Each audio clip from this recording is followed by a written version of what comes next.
He was once the king's most trusted ally, until betrayal turned his name into a curse. Hugh Despenser, the man who ruled England through fear and favoritism, met an end so gruesome it made executioners tremble. Stripped, mocked, and mutilated before a jeering crowd, his death was not justice. It was vengeance written in blood. But what if Despenser's torment was more than political retribution? What if something ancient stirred beneath Westminster that day? Like, if you think his death was more than he deserved.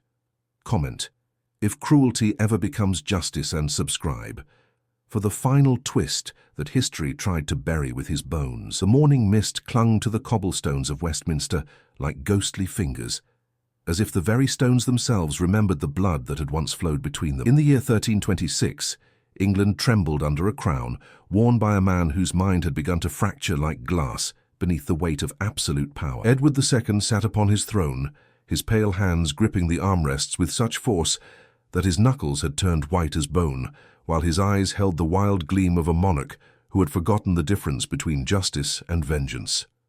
The great hall stretched before him, its vaulted ceiling disappearing into shadows that seemed to writhe and dance in the flickering torchlight. Tapestries depicting ancient victories hung from the walls, their once vibrant colors now faded to the muted tones of dried blood and ash. The scent of burning wood mingled with something far more sinister, the metallic tang of fear that seemed to seep from the very walls themselves. This was a place where words carried the weight of life and death, where a single phrase could elevate a man to the heights of power or send him plummeting into the depths of agony. Hugh Despenser stood at the center of this theatrical nightmare, his once proud bearing now reduced to the trembling stance of a man who had finally understood the true nature of the monster he had served. The royal favorite, the king's beloved companion, the man who had whispered poison into Edward's ear for years, now found himself facing the bitter harvest of his own manipulations. His dark hair, once carefully groomed to perfection, now hung in disheveled strands across his ashen face, and his expensive robes were torn and stained with the grime of his captivity. The irony was exquisite in its cruelty. Despenser had been the architect of countless executions, the mastermind behind tortures that had left entire families shattered and broken. He had stood beside Edward as they condemned men to deaths so horrible that hardened soldiers had turned away in disgust. Now, as the wheel of fortune completed its merciless rotation, he would discover firsthand the true meaning of the torments he had so casually inflicted upon others. Edward's voice, when it finally broke the suffocating silence, carried the cold precision of a blade sliding between ribs. Each word was carefully chosen, deliberately placed, designed to inflict maximum psychological damage before the physical torment even began. The king spoke of betrayal, of trust shattered like precious glass, of love transformed into something far more dangerous than hatred. His words painted pictures of a friendship that had begun in the golden days of youth, when two young men had believed themselves invincible, untouchable by the cruel realities of political life. But power, that most corrupting of forces, had slowly poisoned their relationship until it resembled nothing so much as a serpent devouring its own tail. Despenser had grown too bold, too confident in his influence over the king. He had forgotten the cardinal rule of court life, that favor, once withdrawn, could never be reclaimed. The very intimacy that had once protected him now became the source of his destruction. For there is no fury quite like that of a monarch who feels betrayed by those closest to his heart. The crowd that had gathered to witness this spectacle represented every stratum of medieval society. Nobles stood alongside merchants, their silk and velvet robes creating a stark contrast to the rough wool and leather of the common folk. Knights in their gleaming mail shared space with peasants whose faces bore the weathered marks of lives spent in servitude to the very system that was about to demonstrate its ultimate power. All had come to see justice served, though what they would witness would challenge their very understanding of what justice meant. The executioner emerged from the shadows like some primordial force of nature, his massive frame draped in the traditional black hood that transformed him from man into symbol. His hands, scarred by years of wielding the instruments of death, moved with the practiced precision of a craftsman. The tools of his trade had been laid out with ceremonial care, the rope, the blade, the fire that would complete the ritual of destruction. Each implement gleamed in the torchlight, polished to perfection for this most significant of performances. Despenser's eyes darted frantically around the hall, searching for some escape that he knew would never come. The man who had once commanded armies, who had held the power of life and death over thousands, now faced the ultimate helplessness of the condemned. His breath came in short, desperate gasps, each inhalation a prayer to gods who seemed to have turned their faces away from his plight.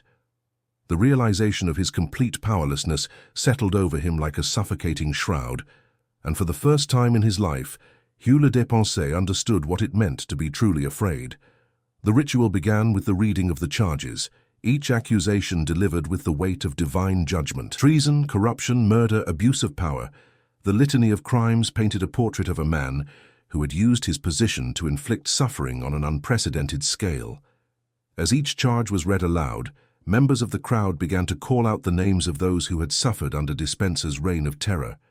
Fathers spoke for sons who would never return home.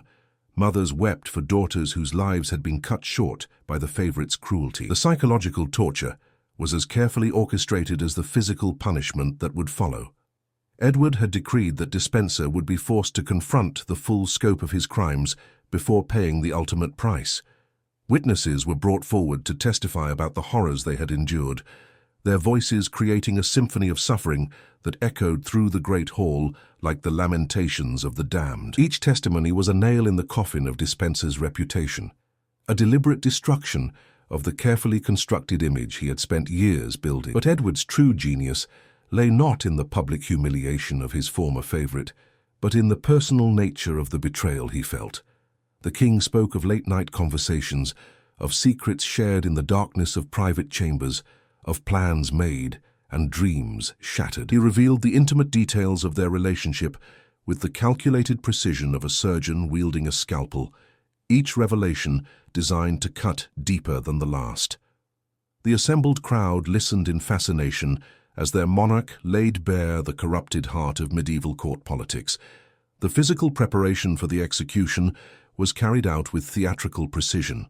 Despenser was stripped of his fine robes, each garment removed with ceremonial deliberation. The silks and velvets that had once marked his status as royal favorite were cast aside like discarded snakeskins, revealing the vulnerable humanity beneath. His body, once pampered and protected, now stood exposed to the hungry eyes of those who had suffered under his rule. The contrast between his former glory and present degradation was so stark that even hardened observers found themselves moved to something approaching pity. Yet pity was the last emotion Edward intended to evoke. The king had orchestrated this spectacle not merely as punishment, but as a lesson in the absolute nature of royal power.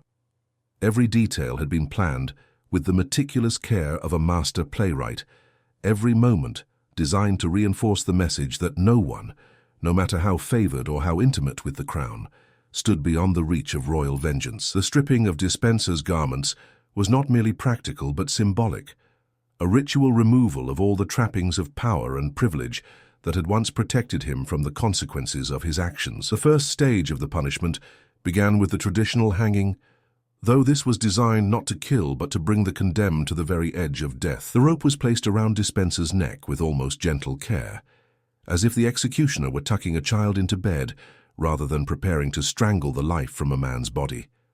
The crowd fell silent as the rope tightened, their collective breath held as they watched the dance of death begin. Despenser's feet kicked frantically in the air, his hands clawing at the rope that was slowly stealing his breath away. The executioner's skill was evident in his ability to calculate the precise moment when consciousness would begin to fade, without allowing actual death to occur. Years of practice had taught him to read the subtle signs, the slowing of the struggles, the change in the color of the victim's face, the way the body's desperate fight for survival gradually weakened. At the exact moment when Despenser's movements became sluggish and uncoordinated, when his eyes began to roll back in his head, the rope was loosened and he was lowered to the ground. But this was only the beginning. At the precise moment when death seemed imminent, when Despenser's struggles had weakened to feeble twitches, the rope was loosened and he was lowered to the ground. The reprieve was temporary, a cruel gift designed to intensify the suffering that was to come. As consciousness returned to his oxygen-starved brain, Despenser found himself facing the true horror of his situation. The hanging had been merely the opening act in a drama that would test the very limits of human endurance. The revival process was as carefully managed as the near-death experience that had preceded it. Cold water was thrown across Despenser's face, sharp slaps administered to his cheeks, smelling salts held beneath his nose. Every technique known to medieval medicine was employed to ensure that the condemned man would be fully conscious for what was to follow. The crowd watched with fascinated horror as their former persecutor was methodically brought back from the brink of death, restored to awareness solely for the purpose of experiencing greater suffering. Edward stood throughout this process like a statue carved from marble, his face betraying no emotion as he watched his former favorite's revival. The king's stillness was perhaps more terrifying than any display of rage might have been, for it suggested a coldness of purpose that transcended mere anger. This was not the passionate vengeance of a betrayed lover, but the calculated cruelty of a monarch who had decided to make an example that would echo through the ages. Every breath that filled Despenser's lungs was a gift from Edward, every heartbeat a mercy that could be withdrawn at any moment. The disemboweling that followed was carried out with the skill of a master craftsman. The executioner's blade moved with surgical precision, opening Despenser's abdomen with a single clean cut. The crowd gasped as the condemned man's entrails spilled forth like some obscene offering to the gods of vengeance. Yet, through some miracle of anatomy or sheer force of will, Despenser remained conscious, his eyes wide with the horror of watching his own body being methodically destroyed. The executioner worked with deliberate slowness, ensuring that each cut was felt, each violation of flesh understood and experienced in its full terrible reality. The science of keeping a man alive during disembowelment was a dark art that few possessed, but this executioner was among the most skilled in Europe. He understood the delicate balance between inflicting maximum suffering and avoiding the kind of shock that would rob the victim of consciousness. Each incision was calculated, each organ removed with the care of a surgeon performing a delicate operation. The intestines came first, their removal causing waves of agony that rippled through Despenser's body like earthquakes. Then came the stomach, the liver, the spleen, each organ extracted with ceremonial precision and held up for the crowd to see before being consigned to the flames. The fire had been prepared with the same meticulous care that had characterized every aspect of this execution. The flames danced and writhed like living things, their orange tongues reaching hungrily toward the organs that would soon feed their appetite. The smell of burning flesh filled the hall, a scent so primal and disturbing that many in the crowd covered their faces with their hands. Yet none left. The spectacle was too compelling, too fundamental to their understanding of justice and power to abandon. The psychological impact of watching his own organs burn was perhaps the cruelest aspect of Despenser's torture. The man who had once believed himself immortal, who had thought his position at court made him untouchable, was forced to confront the ultimate reality of his own mortality in the most visceral way possible. The smoke that rose from his burning entrails carried with it the essence of his former self, transforming the very air he breathed into a reminder of his own destruction.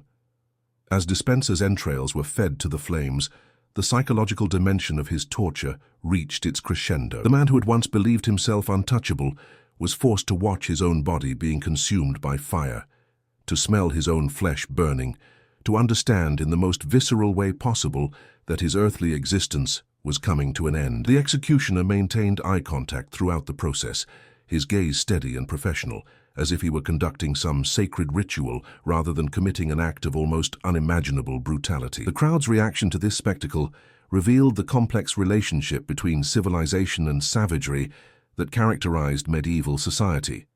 Many wept openly, not from sympathy for Despenser, but from the sheer, overwhelming nature of what they were witnessing. Others cheered, their voices raised in celebration of what they saw as justice finally being served. Still others stood in stunned silence, their minds struggling to process the reality of what human beings were capable of inflicting upon one another. The quartering that followed was the final act in this theater of cruelty. 4 horses, each carefully selected for their strength and stamina, were brought into the hall. Their hooves clicked against the stone floor with the rhythm of a funeral march, and their breath steamed in the cold air like the exhalations of dragons. The ropes were attached to Despenser's limbs with the same ceremonial care that had characterized every aspect of the execution. Each knot was tied with precision, each connection tested to ensure that the final act would proceed without mishap. The horses themselves seemed to sense the gravity of their role in this dark ceremony, These were not ordinary beasts of burden, but specially trained animals, chosen for their ability to pull with measured force rather than wild abandon. Their handlers spoke to them in soothing tones, understanding that the success of the quartering depended on the animal's ability to maintain steady pressure rather than sudden jolts that might end the spectacle too quickly. Each horse had been fed and groomed to perfection, their coats gleaming in the torchlight like polished bronze. They stood with the patience of creatures that had performed this grisly task before, their eyes reflecting an animal wisdom that seemed to understand the solemnity of their purpose. The ropes themselves were works of craftsmanship, woven from the finest hemp and treated with oils to ensure they would not break under the tremendous strain they were about to endure. Each rope had been tested repeatedly, stretched and examined for any sign of weakness that might compromise the execution. The knots were tied according to ancient patterns, passed down through generations of executioners, each loop and twist designed to distribute the force evenly and prevent the ropes from slipping at the crucial moment. The positioning of the horses was as carefully choreographed as a court dance. Each animal was placed at a precise angle to ensure that the force would be applied evenly to Despenser's limbs. The mathematics of dismemberment had been studied and perfected over centuries, and this executioner was a master of the dark calculations that determined the optimal placement of horse and rope. The distances were measured, the angles calculated, the tension tested until everything was perfect. Edward's gaze never wavered as the final preparations were made. The king watched with the intensity of a scholar studying an ancient text, absorbing every detail of the process, with the dedication of a man who understood that he was witnessing something extraordinary. This was not merely an execution, but a lesson in the absolute nature of royal power, a demonstration that would be remembered for generations. The preservation of Despenser's remains that would follow was already planned in meticulous detail, each step choreographed to maximize both the symbolic impact and the practical challenges of storing human remains as royal trophies. The horses were urged forward slowly, their handlers understanding that this was not a race but a ritual. The tension in the ropes increased gradually, and Despenser's body began to stretch like a piece of leather being prepared for use. The crowd watched in horrified fascination as the laws of anatomy were tested to their absolute limits. Tendons strained, joints popped, and still the horses pulled with inexorable force. The sound of tearing flesh filled the air, a wet, organic noise that seemed to come from the very depths of hell itself. The process was deliberately prolonged, each moment of tension calculated to extract maximum suffering from the condemned man. Despenser's face contorted in agony as his limbs were stretched beyond all natural limits, his mouth opening in screams that seemed to emerge from the very depths of his soul. The crowd could see every detail of his suffering, every muscle straining against forces that no human body was designed to withstand.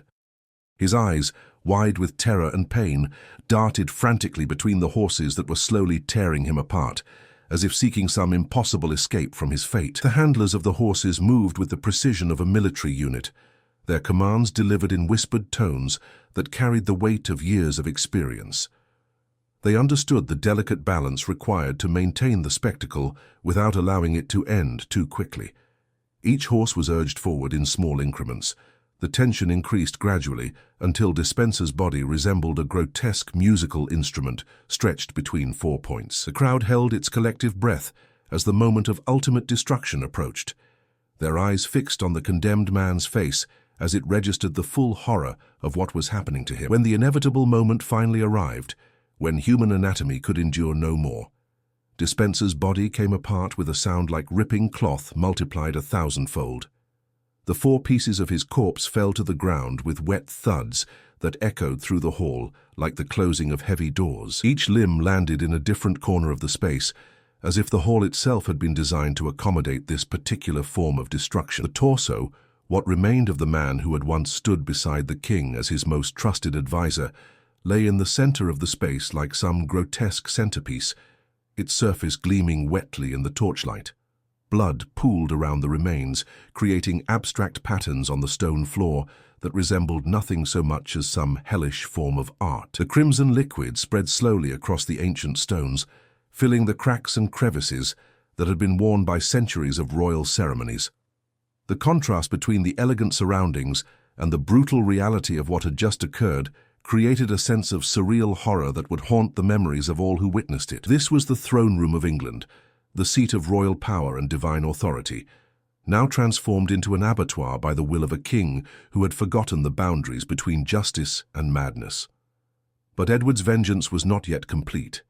In a final act of macabre theatre that would shock even the hardened observers who had just witnessed the quartering, he ordered that the pieces of Despenser's body be preserved, pickled in salt and herbs like cuts of meat in a royal larder. The king's instructions were specific and detailed, delivered with the same calm precision he might have used when ordering the preparation of a feast. Each piece was to be wrapped in fine cloth, placed in a specially constructed container, and stored in the royal treasury alongside the crown jewels and other precious artifacts. The message was clear. Even in death, Despenser would remain Edward's possession, a grotesque trophy of royal power and personal betrayal. The court officials who received these instructions struggled to maintain their composure as they realized the full implications of what the king was commanding. This was not merely the preservation of evidence or the display of a traitor's remains as a warning to others. This was something far more disturbing, a crossing of boundaries that separated the sacred from the profane, the civilized from the barbaric. Yet none dared to question the royal command, for they had just witnessed what happened to those who fell from the king's favor. Their faces remained masks of professional calm, while their minds reeled at the enormity of what they were being asked to accomplish. The preservation process began immediately, for time was of the essence if the remains were to be successfully maintained for the years to come. Master physicians were summoned from across the kingdom, men who had devoted their lives to understanding the mysteries of human anatomy and the science of preventing decay. They arrived at Westminster like pilgrims approaching a shrine, their leather satchels filled with instruments that gleamed like silver in the torchlight. These were not ordinary healers, but masters of the dark arts of preservation. Scholars who had studied the ancient Egyptian techniques of mummification and adapted them for Edward's unprecedented purposes. The preparation chamber was established in the depths of the castle, far from the prying eyes of courtiers and servants who might be disturbed by the work being carried out there. The stone walls wept with moisture, and the air hung heavy with the scent of herbs and chemicals that would soon transform human flesh into something that could endure for decades. Braziers burned day and night, their flames casting dancing shadows that seemed to mock the solemnity of the proceedings. Tables were arranged with surgical precision, each surface covered with the finest linens that money could buy. The spices used in the preservation process were imported from the far reaches of the known world, substances so rare and expensive that their cost exceeded the annual income of entire villages. Cinnamon bark from the mountains of Ceylon arrived in wooden chests lined with silk, its sweet fragrance a stark contrast to the grim purpose it would serve. Cloves from the distant Moluccas were measured out, with the care of a miser counting gold coins, each precious bud destined to help preserve the remains of a man who had once controlled the wealth of nations. Black pepper from the Malabar coast, worth its weight in silver, was ground into powder that would coat the flesh like a second skin. The physicians worked with the dedication of artists creating a masterpiece, their knowledge of anatomy serving them well as they prepared each piece of Despenser's body for its eternal rest. The process began with the careful cleaning of each limb, washing away the blood and grime of the execution with solutions of wine and vinegar that had been blessed by the court chaplain. The irony was not lost on the observers. The same hands that had once signed death warrants were now being tenderly cleansed as if they were the relics of a saint. The preservation technique itself was a closely guarded secret, passed down through generations of court physicians who had served kings and emperors throughout Europe. The flesh was carefully scored in intricate patterns that would allow the preservative solutions to penetrate deep into the tissue, ensuring that decay would be held at bay for years to come. Each cut was made with the precision of a master craftsman, the blade sliding through muscle and sinew with the ease of a knife through butter. The physicians worked in shifts, ensuring that the process would continue without interruption until every piece had been properly treated. Salt played a crucial role in the preservation, but not ordinary salt from the coastal waters of England. Edward had commanded that only the finest salt from the ancient mines of Salzburg be used, crystals so pure they seemed to glow with an inner light. This salt had been blessed by bishops and sprinkled with holy water, transforming it from a simple preservative into something approaching a sacred substance. The irony of using blessed salt to preserve the remains of a condemned traitor was lost on no one, least of all Edward himself, who seemed to derive a perverse pleasure from the contradiction. The wrapping of the remains was carried out with ceremonial precision that rivaled the rituals of ancient Egypt. Bolts of the finest silk, dyed in royal purple and shot through with threads of real gold, were unrolled across tables that had once held maps of conquered territories and treaties with foreign powers. The silk had been woven by master craftsmen in the distant cities of Byzantium, its texture so fine that it felt like liquid beneath the touch. Each yard had cost more than most people would see in a lifetime, yet Edward had ordered it without hesitation, understanding that the preservation of his enemy deserved only the finest materials. The wrapping process itself was an art form, with each layer applied according to patterns that had been studied and perfected over generations. The physicians who performed this work moved with the grace of dancers, their hands weaving the silk around the preserved remains with movements that seemed almost choreographed. Layer upon layer was applied, each one secured with knots that had been tied according to formulas passed down from the ancient world. The result was a series of packages that resembled sleeping figures more than the dismembered remains of a condemned traitor. But the preservation was only the beginning of Edward's grand design. The containers that would house these grisly relics were works of art in their own right, commissioned from the finest craftsmen in Europe, and designed to rival the greatest treasures in any royal collection. Master woodworkers from the Black Forest had been summoned to create boxes from rare and exotic woods that had traveled thousands of miles to reach the English court. Ebony from the heart of Africa, black as midnight and harder than stone, formed the basic structure of each container. Sandalwood from the mountains of India provided aromatic elements that would help preserve the contents while filling the air with a scent that spoke of distant lands and forgotten empires. The decorative work on these containers represented the pinnacle of medieval craftsmanship, with artists and artisans competing to create something that would be worthy of housing such significant relics.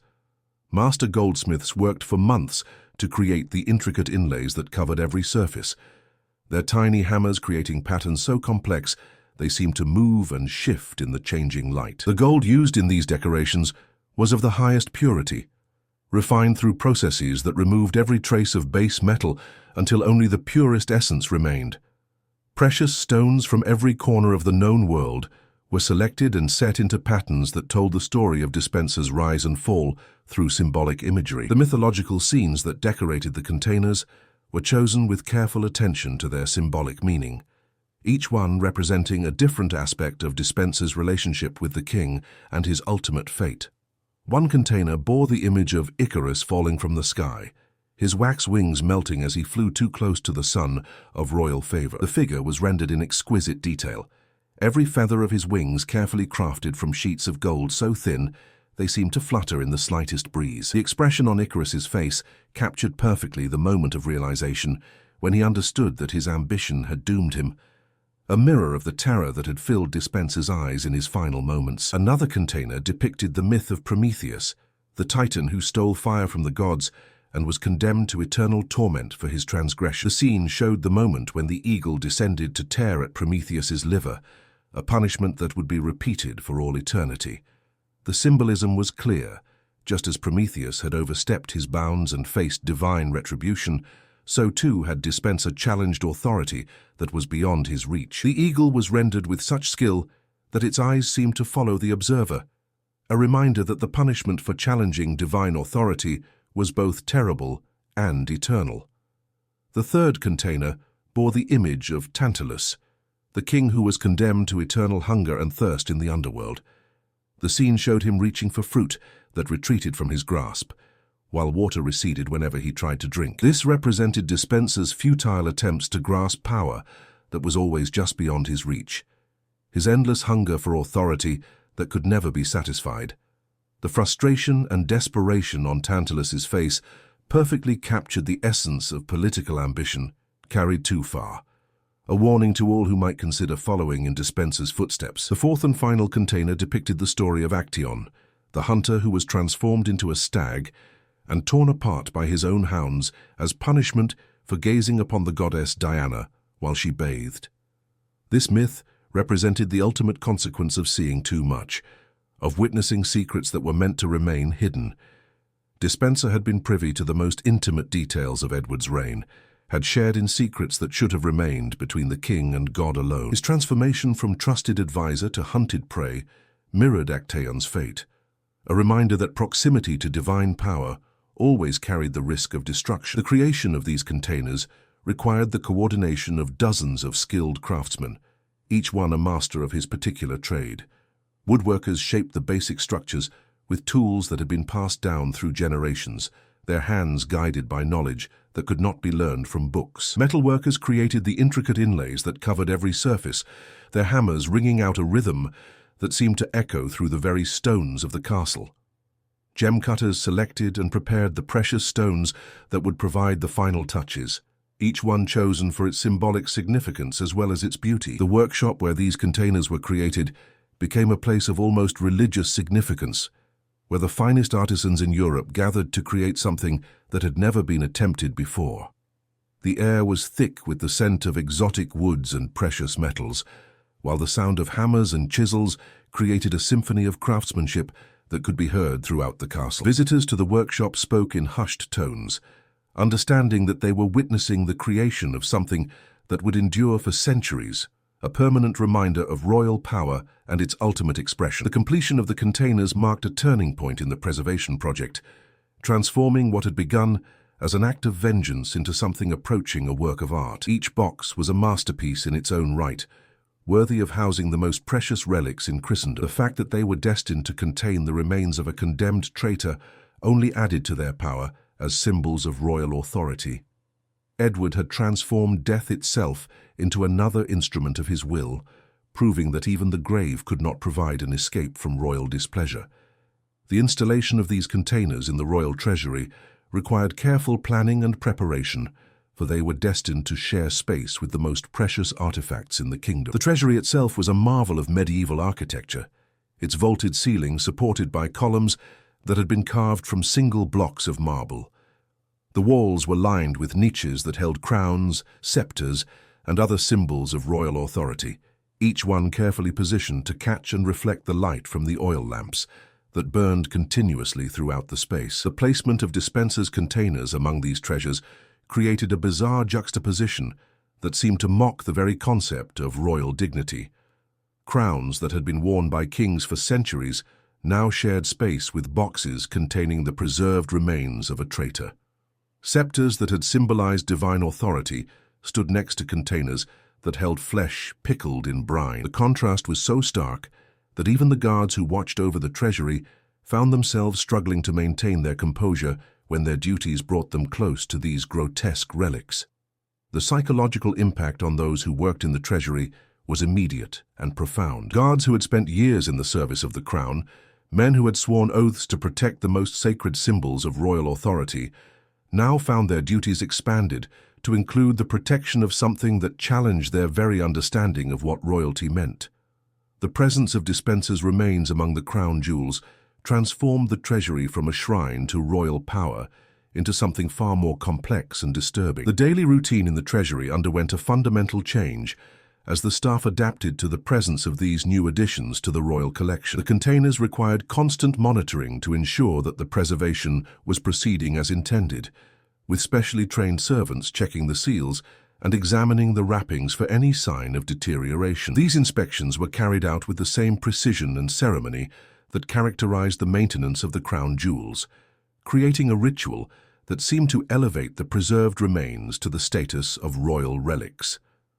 The servants who performed these duties found themselves caught between their professional obligations and their personal revulsion at what they were required to do. These were men and women who had devoted their lives to the service of the crown, who took pride in their ability to maintain the symbols of royal authority in perfect condition. Now they were faced with tasks that seemed to mock everything they had once held sacred, forced to tend to the remains of a man whose very presence in the treasury represented a corruption of royal dignity. The effects of this psychological strain became apparent within weeks of the installation. Several servants requested transfers to other duties, claiming that they could no longer perform their work effectively. Others reported strange dreams and disturbing visions that seemed to emanate from the containers themselves. The treasury, which had once been a place of reverence and pride, became a source of dread for many of those who worked there. Yet Edward insisted that the same level of care and attention be given to Despenser's remains, as was provided to the crown jewels, creating a situation that seemed designed to test the limits of human endurance.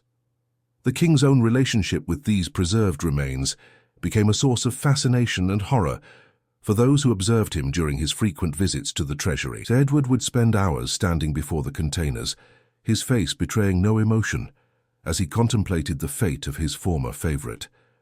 Sometimes he would speak to the boxes as if addressing the man they contained, his voice so low that the words could not be understood by the guards who stood watch nearby. These one-sided conversations seemed to provide Edward with a form of satisfaction that nothing else could match, as if the preservation of his enemies' remains had given him a victory that transcended even death itself. The storage of human remains in the royal treasury created unprecedented challenges for the court's administrative systems. New protocols had to be developed for the care and maintenance of these unique additions to the royal collection, with detailed instructions provided for everything from daily inspections to emergency procedures in case of deterioration. The bureaucracy that surrounded the crown jewels was expanded to include specialists in preservation techniques, creating an entire department devoted to the care of Despenser's remains. The financial cost of maintaining these preserved remains quickly became apparent, as the exotic spices and rare materials required for their upkeep consumed resources that might otherwise have been devoted to more traditional royal expenses. The treasury officials who managed the crown's finances found themselves allocating funds for substances like myrrh and frankincense, materials that were typically associated with religious ceremonies rather than the preservation of political enemies. The irony of spending royal treasure to maintain the remains of a traitor was not lost on these administrators, though none dared to voice their concerns directly to the king. The impact of these preserved remains extended far beyond the walls of Westminster, as word of Edward's unprecedented action spread throughout Europe like wildfire. Ambassadors and foreign dignitaries who visited the English court were invariably taken to see the treasury, where they were shown the containers that held the remains of the king's former favorite. These diplomatic tours served multiple purposes, functioning simultaneously as displays of English craftsmanship, demonstrations of royal power, and warnings to foreign courts about the consequences of crossing the English monarch. The reactions of these foreign visitors varied dramatically, revealing the complex cultural and political landscape of medieval Europe. Some were openly horrified by what they witnessed, their faces betraying disgust and revulsion that they struggled to conceal behind diplomatic courtesy. Others seemed fascinated by the audacity of Edward's actions, recognizing in them a new template for the exercise of royal authority that challenged traditional concepts of justice and mercy. A few appeared genuinely frightened, understanding that they were witnessing something that transcended normal political calculations and entered the realm of the supernatural. The French ambassador, arriving 6 months after Despenser's execution, stood before the containers in stunned silence for what seemed like an eternity before finally finding his voice. His report back to the French court described the English king as a man who had transcended the boundaries of mortal authority and claimed dominion over death itself. The language he used was carefully chosen to convey both the magnificence and the horror of what he had witnessed, painting Edward as a figure who had moved beyond the normal categories of medieval kingship into something far more dangerous and unpredictable. The papal nuncio, who visited the following year, provided perhaps the most detailed account of the preserved remains and their impact on the English court. His secret report to Rome described the containers as works of exquisite beauty housing contents that mock the very foundations of Christian burial. He noted the psychological toll that the presence of these relics had taken on the court, describing servants who crossed themselves when forced to approach the containers and guards who refused to work night shifts alone in the treasury.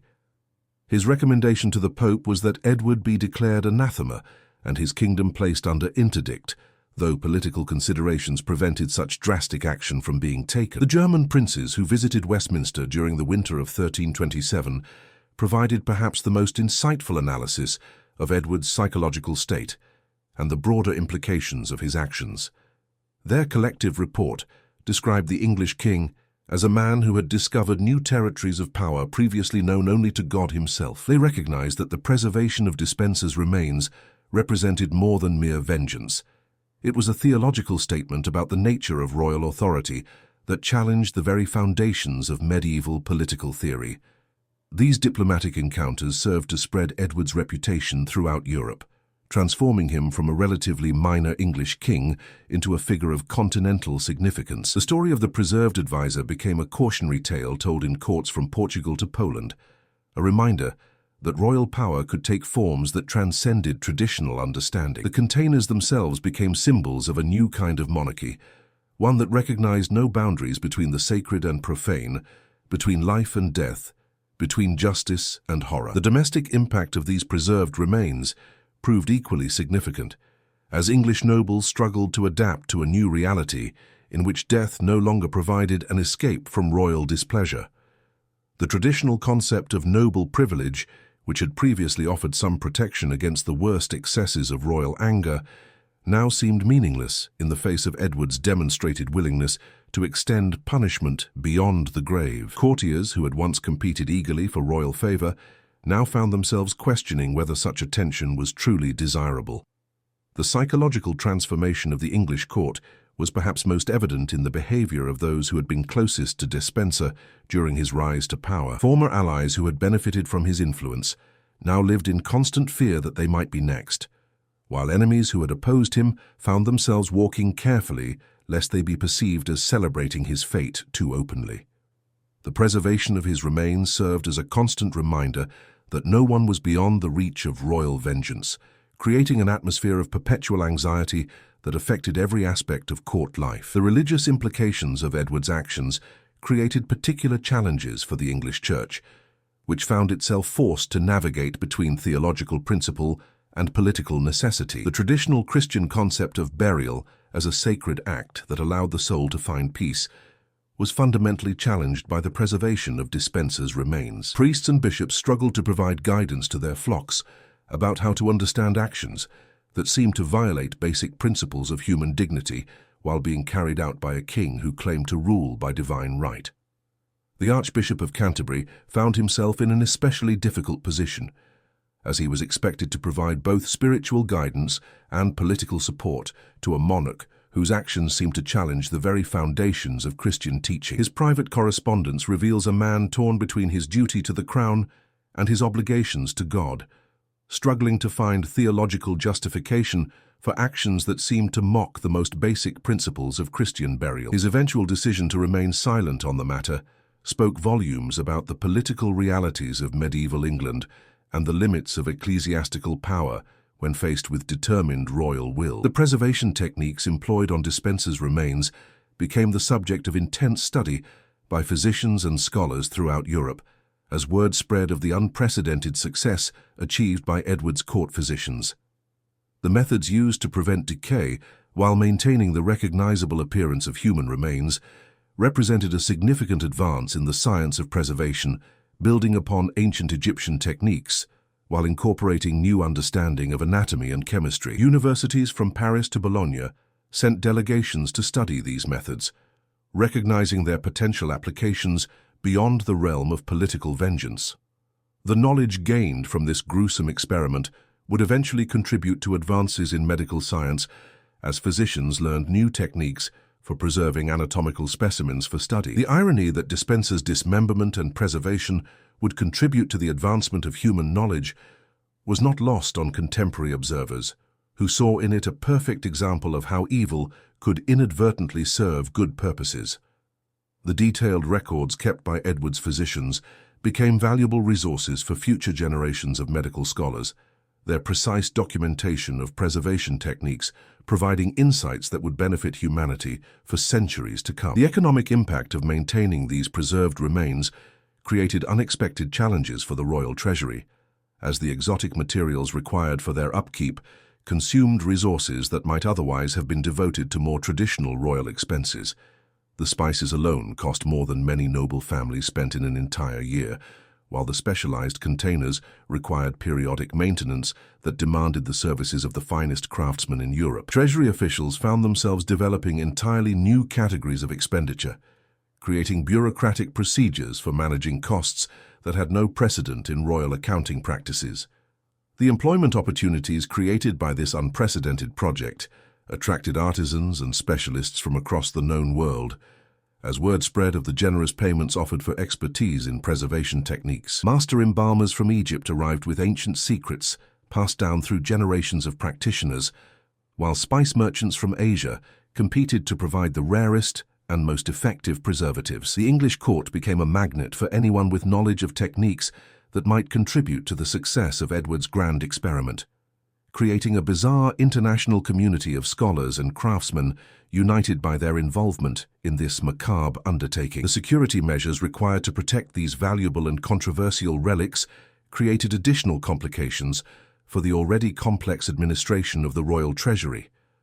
The containers were considered too valuable to be left unguarded, yet too disturbing to be watched by ordinary guards without special preparation.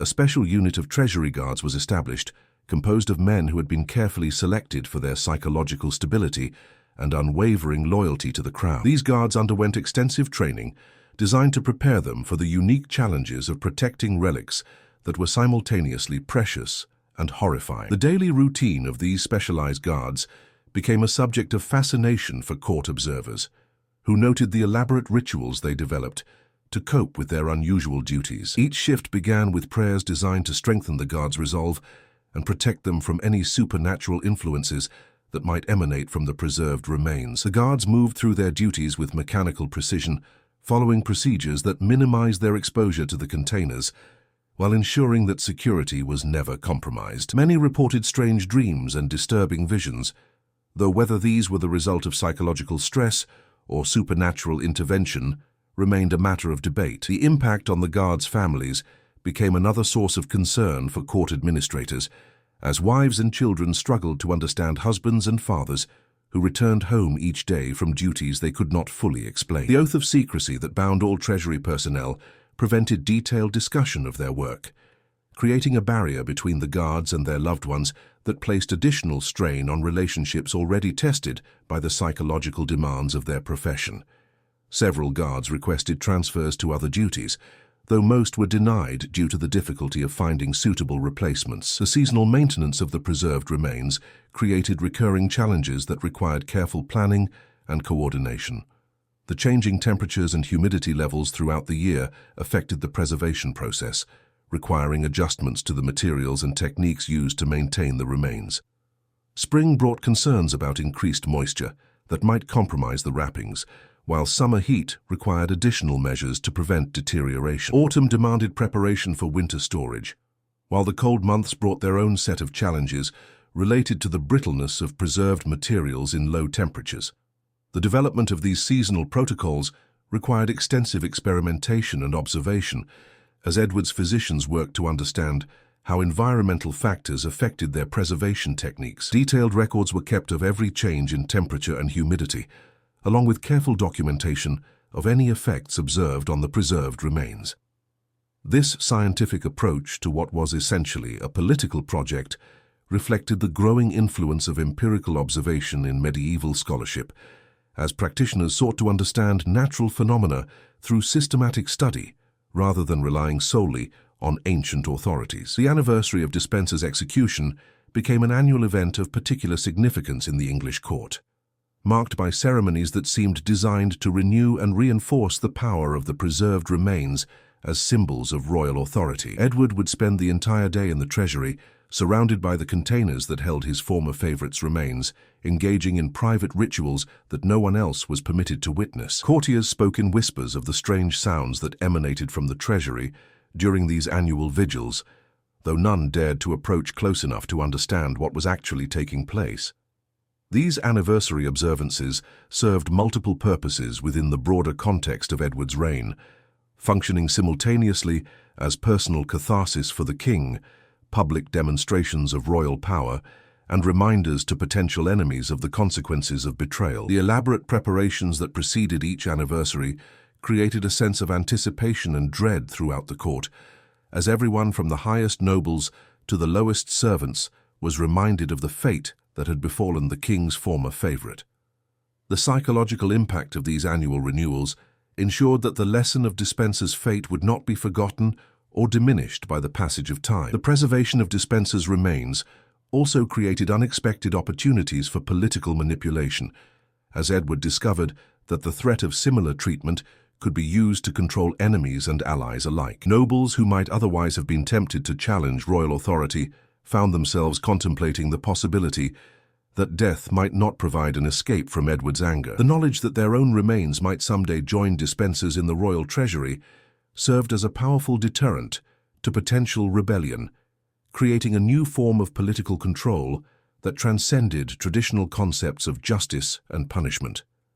The effectiveness of this psychological warfare became apparent in the changed behavior of the English nobility, who adopted new strategies for navigating the dangerous waters of court politics. Traditional alliances became more fragile as nobles sought to distance themselves from anyone who might be perceived as a threat to royal authority. Competition for royal favor became simultaneously more intense and more cautious, as courtiers struggled to gain Edward's attention without triggering the paranoia that had led to Despenser's destruction. The international implications of Edward's actions continued to reverberate throughout Europe, long after the initial shock of Despenser's execution had faded. Other monarchs studied the English example with varying degrees of interest and horror, some seeing in it a new tool for maintaining control over their own restive nobility. The techniques developed for preserving human remains found applications beyond the realm of political vengeance, as rulers across Europe began to consider the possibility of creating permanent memorials to their victories and their enemies. The preservation of Despenser's remains also influenced the development of European diplomatic protocol, as foreign courts struggled to develop appropriate responses to invitations to view these macabre relics. The traditional exchange of gifts between monarchs became more complex when the host possessed trophies that challenged conventional understanding of appropriate royal possessions. Diplomatic immunity took on new meaning when ambassadors were required to visit treasuries that contained the preserved remains of political enemies, creating precedents that would influence international relations for generations to come. The legacy of Edward's unprecedented action extended far beyond his own reign, influencing concepts of royal power and political justice for centuries to come. The idea that death might not provide an escape from political consequences became embedded in European political consciousness, creating new forms of deterrence that rulers could employ against potential enemies. The preservation techniques developed for Despenser's remains found applications in fields ranging from medical education to religious veneration, as scholars and practitioners discovered unexpected benefits from knowledge gained through this gruesome experiment. The containers that housed these preserved remains became objects of study in their own right, representing the pinnacle of medieval craftsmanship, while serving purposes that challenged traditional concepts of beauty and horror. The techniques used to create their intricate decorations influenced artistic development throughout Europe, as craftsmen sought to understand and replicate the methods used by Edward's master artisans. Museums and private collections competed to acquire similar works, creating a market for objects that combined exquisite artistry with disturbing purpose. The psychological impact of these preserved remains on Edward himself became increasingly apparent as his reign progressed, with observers noting changes in his behavior and decision-making that seemed directly related to his daily proximity to these macabre relics. The king, who had once been known for his passionate and impulsive nature, became increasingly calculating and cold, as if the presence of death in his treasury had fundamentally altered his understanding of power and its exercise. His relationships with courtiers became more distant and formal, while his treatment of enemies became more systematic and thorough. The ultimate fate of these preserved remains would itself become the subject of legend and speculation, as Edward's own violent end brought new players into control of the English throne. The containers that had housed Despenser's dismembered body became symbols of a discredited regime, yet their artistic value and historical significance made their destruction problematic. Future monarchs would struggle with the question of what to do with relics that represented both exquisite craftsmanship and horrific purpose, creating dilemmas that reflected the complex legacy of Edward's unprecedented experiment in political vengeance beyond death. The court officials who received these instructions struggled to maintain their composure, as they realized the full implications of what the king was commanding. This was not merely the preservation of evidence or the display of a traitor's remains as a warning to others. This was something far more disturbing, a crossing of boundaries that separated the sacred from the profane, the civilized from the barbaric. Yet none dared to question the royal command, for they had just witnessed what happened to those who fell from the king's favor. The preservation process was carried out with the same meticulous attention to detail that had characterized the execution itself. Court physicians, men who had spent their lives studying the mysteries of human anatomy, now applied their knowledge to the task of preventing decay. The pieces of Despenser's body were treated with expensive spices and rare salts, substances that cost more than most people earned in a lifetime. The irony was not lost on the observers. The man who had lived in luxury would be preserved in death with the same expensive materials he had enjoyed in life. The spices used in the preservation process were imported from the far reaches of the known world: cinnamon from Ceylon, cloves from the Moluccas, pepper from the Malabar coast. These were substances that had traveled thousands of miles and passed through dozens of hands before reaching the English court, where they would now be used not to flavor royal feasts, but to preserve the remains of a royal enemy. The physicians worked with the same care they might have shown when treating a living patient, their knowledge of anatomy serving them well as they prepared each piece for long-term storage. The wrapping of the remains was carried out with ceremonial precision. Bolts of the finest silk, dyed in royal purple and shot through with threads of gold, were unrolled across tables that had once held maps of conquered territories and treaties with foreign powers. Now these same surfaces served as altars for a different kind of ceremony, one that transformed the tools of statecraft into the instruments of preservation. Each piece of Despenser's body was wrapped with the same care that might have been shown to sacred relics, the silk forming shrouds that concealed the horror within while proclaiming the wealth and power of the monarch who had ordered their creation. The containers themselves were works of art, crafted by the finest artisans in the kingdom. Each box was made from the most expensive woods available: ebony from Africa, sandalwood from India, cedar from Lebanon. The wood was seasoned and treated with oils that would resist decay and insect damage, ensuring that the containers would endure for centuries if properly maintained. Each box was inlaid with precious metals and decorated with scenes from classical mythology, creating objects of such beauty that they seemed to mock the horror of their contents. The decorative schemes chosen for the containers revealed Edward's twisted sense of irony. One box bore images of Prometheus stealing fire from the gods, a reference to Despenser's theft of royal authority. Another depicted the fall of Icarus, warning of the dangers of flying too close to the sun of royal favor.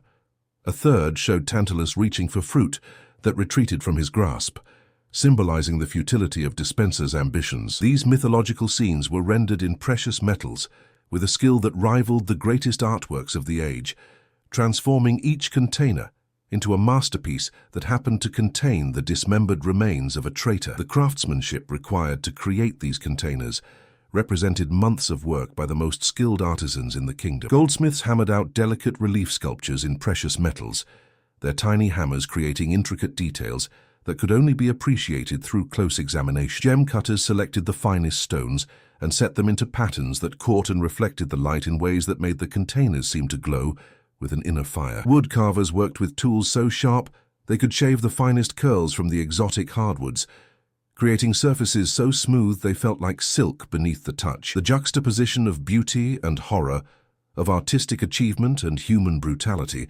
created a sense of cognitive dissonance that left observers struggling to process what they had witnessed.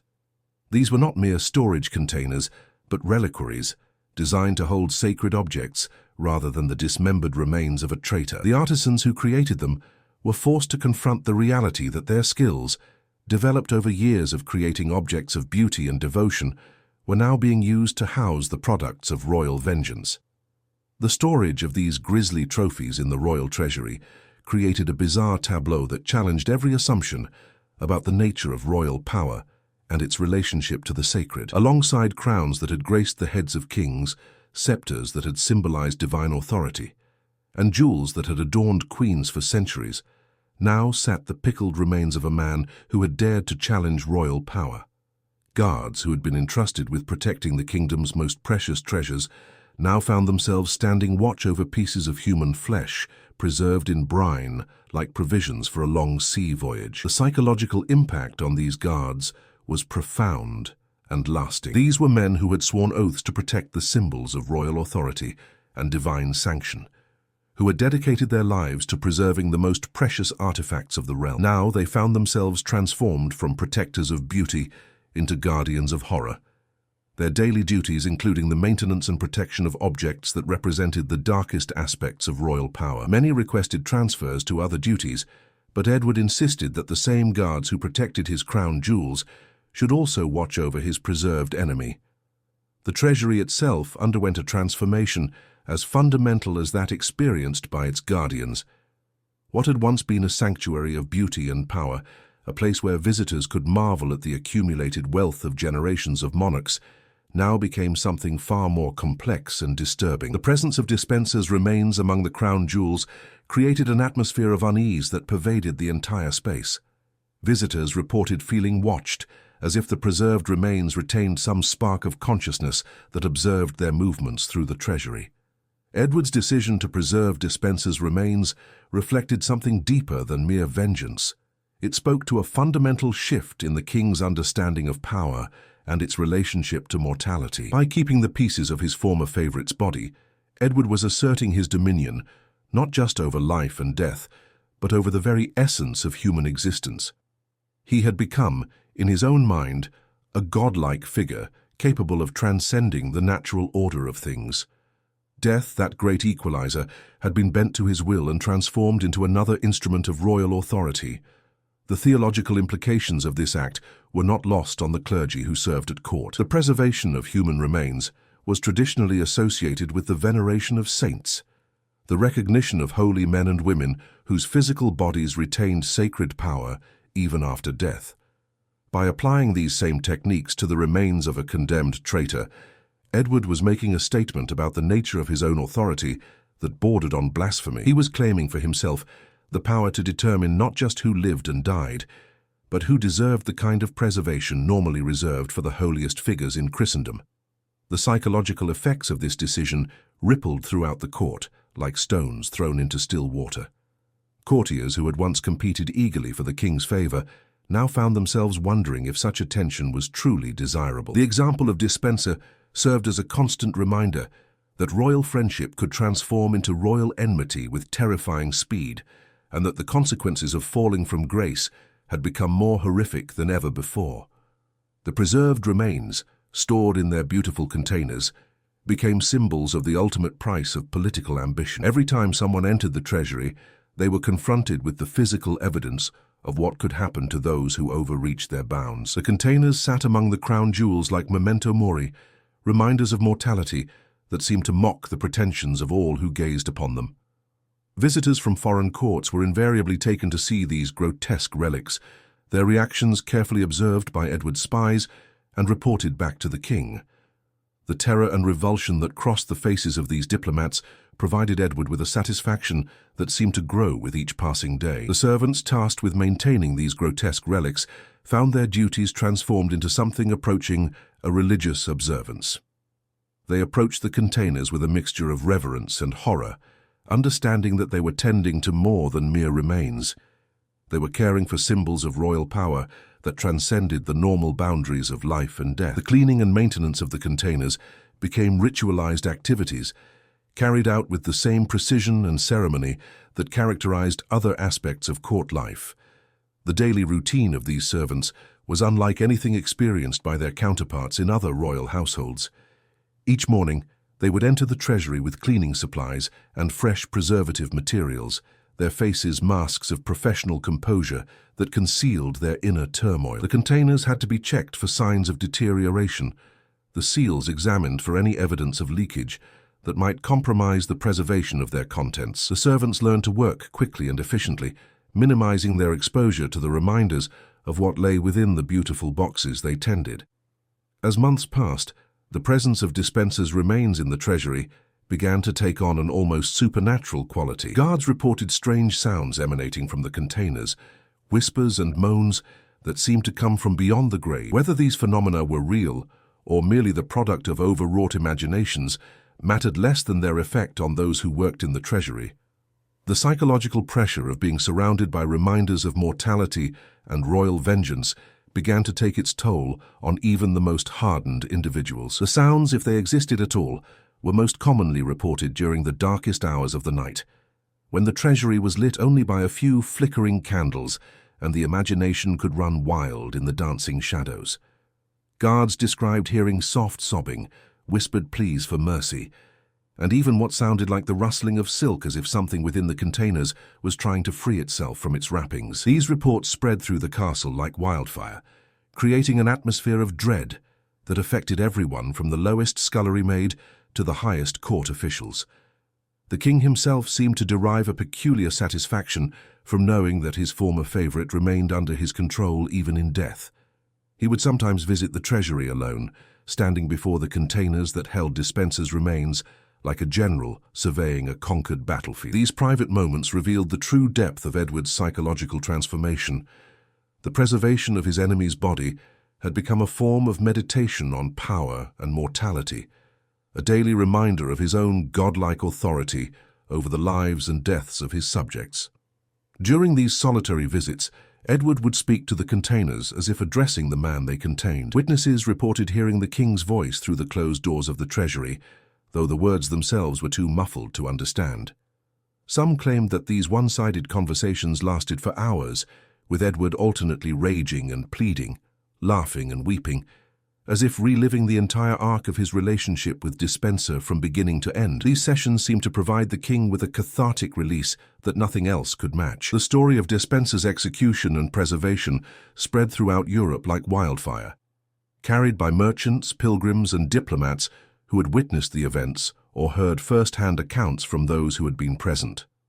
The tale grew in the telling, each narrator adding details that emphasized the horror and unprecedented nature of what had occurred at the English court. By the time the story reached the far corners of the continent, it had taken on mythical proportions, transforming Edward from a mere king into a figure of almost supernatural terror.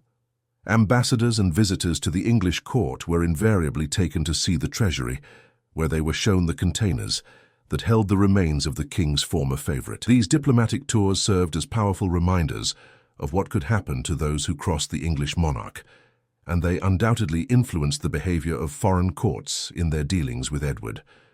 The sight of those beautiful boxes, with their artistic perfection concealing such horrible contents, became one of the most effective tools of English diplomacy. The preservation of human remains as trophies was not entirely unprecedented in medieval Europe, but the scale and deliberate nature of Edward's actions marked a new level of psychological warfare.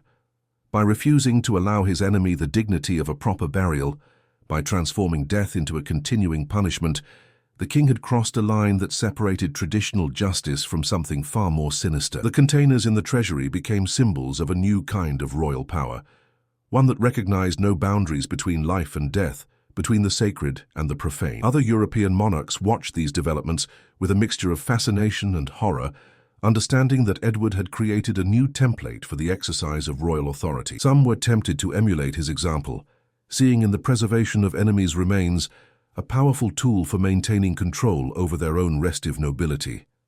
Others recoiled in disgust, recognizing that such actions represented a fundamental corruption of the principles that were supposed to govern Christian kingship.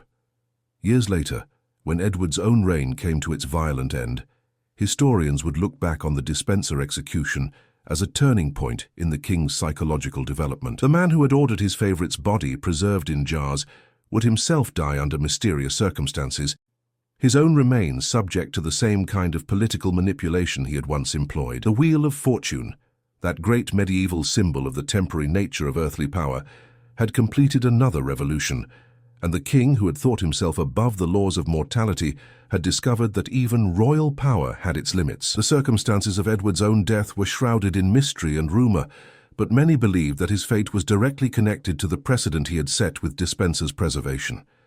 The idea that royal enemies could be subjected to treatment that continued beyond death had created a new standard for political vengeance, one that Edward's own enemies would eventually turn against him. The containers in the treasury, with their beautiful exteriors concealing such horrible contents, had become prototypes for a new kind of royal trophy, one that future generations would look upon with both awe and revulsion. The legacy of this grotesque episode extended far beyond the immediate participants, influencing European court culture for generations to come. The idea that human remains could be preserved and displayed as symbols of political power would be taken up by other monarchs who sought to emulate Edward's example while avoiding his ultimate fate. The containers that held Despenser's body became prototypes for a new kind of royal treasury, one that included not just precious metals and jewels, but the physical evidence of royal vengeance. Future monarchs would study Edward's methods with the dedication of scholars, seeking to understand how the preservation of enemies' remains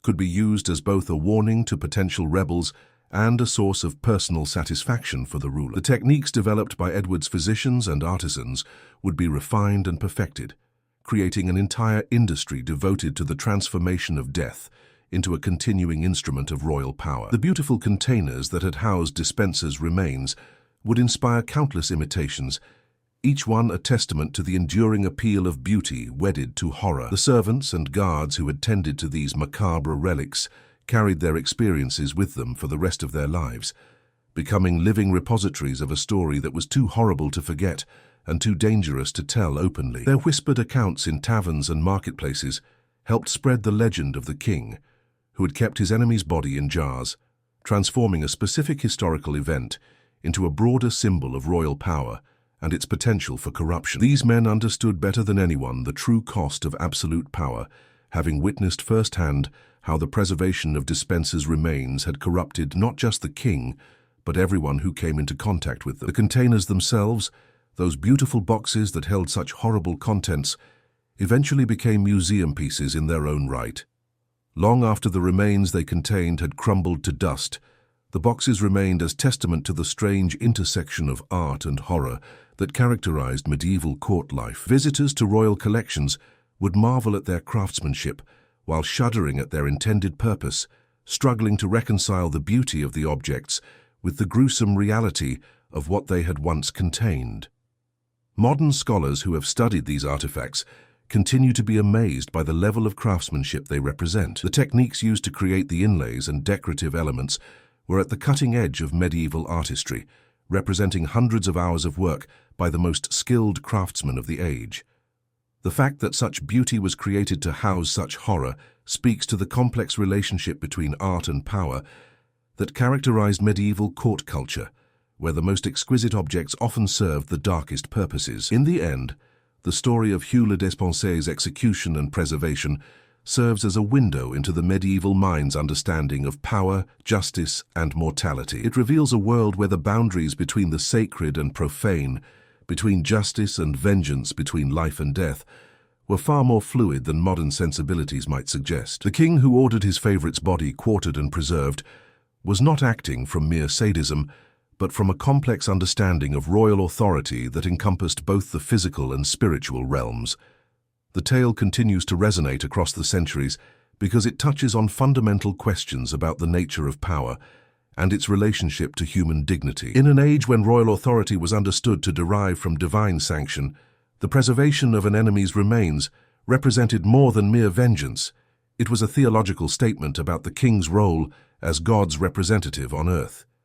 The containers in the treasury became altars in a secular religion of royal power, places where the faithful could come to contemplate the ultimate consequences of challenging divine authority. The psychological impact of this episode on Edward himself remains one of history's most fascinating mysteries. The man who had ordered such elaborate preparations for his enemy's eternal punishment must have spent countless hours contemplating the meaning of his actions. Did he see himself as an agent of divine justice, or had he simply crossed the line into madness? The historical record provides few clues to the king's inner thoughts, leaving us to wonder about the psychological toll of wielding such absolute power over life and death. What we do know is that the execution and preservation of Hugh Despenser marked a fundamental shift in the nature of royal authority in medieval England. The king who had dared to challenge the natural order of things, who had refused to allow death to provide an escape from punishment, had created a new template for the exercise of royal power. Future monarchs would look to his example when dealing with their own enemies, understanding that the preservation of human remains could serve as a powerful symbol of royal authority that transcended the boundaries of life and death. The terrible beauty of this story lies not in its shocking details, but in its revelation of the human capacity for both creativity and cruelty. The same medieval mind that could conceive of preserving human remains as trophies could also create magnificent works of art to house them. The same hands that could craft containers of exquisite beauty could also be used to inflict unimaginable suffering. In this paradox lies the essence of medieval court culture, where the line between civilization and barbarism was often razor-thin, where the pursuit of beauty and the infliction of pain could coexist within the same royal treasury. The final irony of Despenser's fate is that his preservation in death achieved a kind of immortality that his life could never have granted. The man who had sought power and influence through political maneuvering found himself achieving a different kind of lasting impact through his horrific death. His name would be remembered not for his achievements, but for his suffering, not for his rise to power, but for his spectacular fall from grace. In death, he had become exactly what Edward intended, a permanent reminder of the price of challenging royal authority, preserved for all eternity in containers as beautiful as they were horrible. Despenser died screaming, but his fall echoed far beyond his final breath.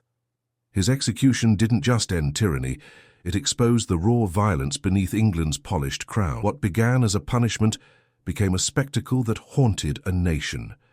If this descent into medieval madness shook you, like the story. Comment, where the line between justice and horror truly lies, and subscribe so the ghosts of history like Despenser are never silenced again.